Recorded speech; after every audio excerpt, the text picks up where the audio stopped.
안녕하세요, 김주관입니다. 카멜TV 시작하겠습니다. 눈치 빠르신 분은 오늘 인사에서 무언가 바뀌었다는 걸 알아채셨을 텐데요. 네, 맞습니다. 카멜TV 북앤라이프가 카멜TV로 채널명이 바뀌었습니다. 앞으로 더 뜨거운 관심과 응원 부탁드리겠습니다. 지난 시간에는 돈을 벌고 싶다면 먼저 돈의 속성에 대해 알아야 한다고 말씀을 드렸죠. 오늘은 돈보다도 더 중요한 재능과 강점에 대한 얘기를 꺼내고자 합니다. 대부분의 사람들은 자신의 강점보다는 약점을 고치기 위해 많은 에너지를 쏟습니다. 죽을 때까지 자신의 재능과 잠재력을 깨닫지 못하는 사람들이 허다하죠. 그러나 숫자를 다루는 타고난 재능이 없는데 평생 숫자를 다루는 일을 하는 건 아무리 돈을 많이 벌더라도 결국 행복하지 않습니다. 우리는 자신이 가진 재능을 외면한 채 오히려 남이 가진 재능을 부러워하고 남을 닮아가기 위해 많은 시간과 에너지를 씁니다. 심리학자 윌리엄 제임스는 사람은 자신이 가진 능력을 10%도 채 쓰지 못하는데 그 이유가 대부분 자신이 어떠한 재능을 알지 못하기 때문이라고 합니다. 책이나 영화 등 수많은 스토리에는 어려운 환경을 딛고 결국 성공하는 사람들의 이야기로 가득합니다. 그러면서 은연중 부족한 능력을 극복해서 승리한 사람들에게 더 많은 박수를 보내도록 유도하죠. 그래서 많은 사람들이 자신의 약점을 극복하기 위해 마음을 다잡지만 생각처럼 잘 되지가 않습니다. 결국 나는 안 되는 존재인가 봐 라고 자작하고 말죠. 직장에서도 비슷한 시나리오가 펼쳐집니다. 미국의 인사관리 컨설턴트인 로저 앤더슨은 성공한 사람의 99%는 자신의 성격에 맞는 직업에 종사하고 있는 반면에 실패한 사람은 자신의 성격에 적합하지 않은 분야에서 성공을 거두려 한다고 말합니다. 대기업에서 부장으로 근무하다가 정리해고된 중년 남성이 재취업을 하기 위해 면접장에 들어왔습니다. 당신은 무엇을 잘할 수 있습니까? 면접관이 질문합니다. 그래서 그 남성은 자신 있게 대답합니다. 예, 부장을 할 수 있습니다. 물론 우스갯소리지만 많은 것들을 생각해야 하는 장면이 아닐 수가 없습니다. 지금 보고 계시는 그림, 아니 이쪽인가요? 매우 이쁘고 사랑스러운 느낌을 주는 그림이죠. 미국의 국민화가 애나 메리 모지스의 그림입니다. 모지스 할머니라는 애칭이 더 잘 어울리는 그녀는 75세 때 인생이 바뀝니다. 버스 정류장에서 말이죠.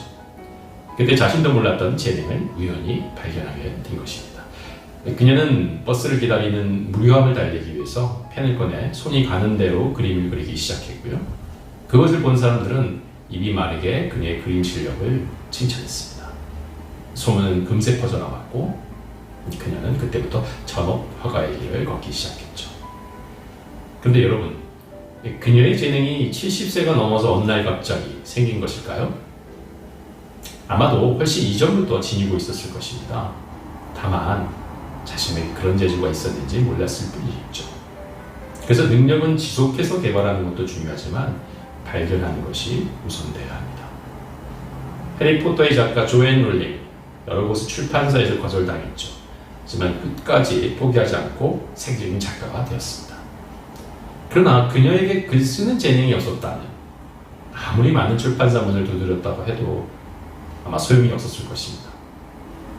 여러분이 잘 아시는 폴 고객, 그림 재능이 없었다면 윤택한 생활을 보장해주는 증권거래소 업무를 포기하고 그림에 전념했더라도 결실을 맺기는 어려웠을 것입니다. 그러면 어떻게 해야 재능을 발견하고 발휘할 수 있을까요? 우선 시중에 있는 성격이나 기질을 측정하는 방법들, 예컨대 MBTI나 애니어그램 교류 분석, 또 이따가 다룰 스트렝스 파인더 같은 도구들을 이용하는 것이 도움이 될 수 있을 것입니다. 물론 이러한 도구들은 객관화된 자료와 검사를 통해서 자신을 바라볼 수 있는 매우 유용한 방법 외에는 틀림이 없지만 또 전적으로 그러한 도구에만 의존해서 강점을 발견하는 것도 좀 곤란합니다. 그러한 도구들은 대부분 정형화된 틀로 분석하기 때문에 아무래도 개인을 특정한 그룹으로 분류하는 한계를 가질 수밖에 없기 때문이죠. 그보다는 자신을 스스로 살펴보고 고찰하는 방법이 우선되어야 할 것입니다. 즉 자신의 목소리를 듣고 내면의 욕구를 알아채는 것이 전제되어야 하는 거죠. 나라는 존재가 어떠한 순간에 행복해하는지, 무슨 일을 할 때 보람을 느끼는지, 어떨 때 화가 나는지, 무슨 일을 할 때 다른 사람에게 즐거움을 주는지, 이러한 질문들을 스스로 던지고 답하는 과정에서 재능이 무엇인지 발견할 수 있게 됩니다. 특히 어렸을 때부터 막연히 좋아하거나 신나게 해온 일이 있는지를 생각해 봐야 합니다. 재능은 그 뿌리가 깊은 경우가 많기 때문이죠. 미래는 현재에서 생겨나고 현재는 과거에서 비롯됩니다. 이것은 반대로 과거를 알아야 현재를 알 수 있고 미래를 예측할 수 있다는 말입니다. 그런 의미에서 자신의 과거를 살펴보는 건 매우 중요한 일입니다. 그리고 다양한 것들을 많이 시도해 봐야 합니다. 오랫동안 잠재력을 연구한 심리학자 윌리엄 제임스는 무조건 시도해보고 실행에 옮겨봐야 잠재력을 최대한 개발하고 재능을 발견할 수 있다고 합니다. 작은 일부터 시작하는 것, 시도할 만한 가치가 없는 것부터 시작하는 것이야말로 재능을 발견할 수 있는 단 하나의 유일한 방법이라고 말합니다. 오늘 소개해드릴 위대한 나의 발견, 강점 혁명은 자신의 강점을 발견하는 데 매우 유용한 툴을 제공합니다. 최초로 출간된 지는 꽤 시간이 지났지만 여전히 아마존 베스트셀러에 올라있을 정도로 전 세계적으로 많은 사람들의 사랑을 받고 있는 책입니다. 저자 도널드 클리프턴은 성공한 사람들을 인터뷰한 결과 그들은 약점에서 벗어나 강점을 재발견하는 데 힘을 썼다는 공통점을 갖고 있고, 또한 단점을 고치기보다는 강점을 강화하는 데 훨씬 많은 노력을 사용했다는 것을 발견합니다. 그는 40년간 1000만 명의 사람들을 대상으로 한 인터뷰를 통해서 인간의 재능을 34가지 유형으로 구분해내고 누구나 갖고 있는 가장 강력한 재능인 5가지를 파악해서 활용한다면 직장 생활은 물론 인생 전체에서도 큰 변화를 가져올 수 있을 것이라고 말합니다. 이것이 바로 스트렝스 파인더입니다. 이 책은 실제로 저마다의 가장 뛰어난 5가지 재능을 알아낼 수 있도록 아이비 코드가 주어집니다. 그래서 책값이 좀 비쌉니다. 하지만 자신의 상위 5개 테마에 맞춰 실행에 옮길 수 있는 팁과 아이디어를 확인할 수 있다는 점에서 테스트해볼 가치가 있다고 여겨집니다. 그런데 사실 재능을 파악하고 사용하는 건 비단 개인만의 문제가 아니죠. 갤럽 조사 결과에 따르면 자신의 강점에 집중하는 사람들은 직장에 몰입되어 있을 확률이 6배나 높고 생활의 질이 우수하다고 답할 확률도 3배나 더 높았다고 합니다. 조직이나 기업이 직원 저마다의 강점을 발견하고 활용한다면 성과를 더 성장할 것이라는 것은 분명한 사실인 것이죠. 책에서 인상적인 부분들을 잠깐 읽어드리도록 하겠습니다.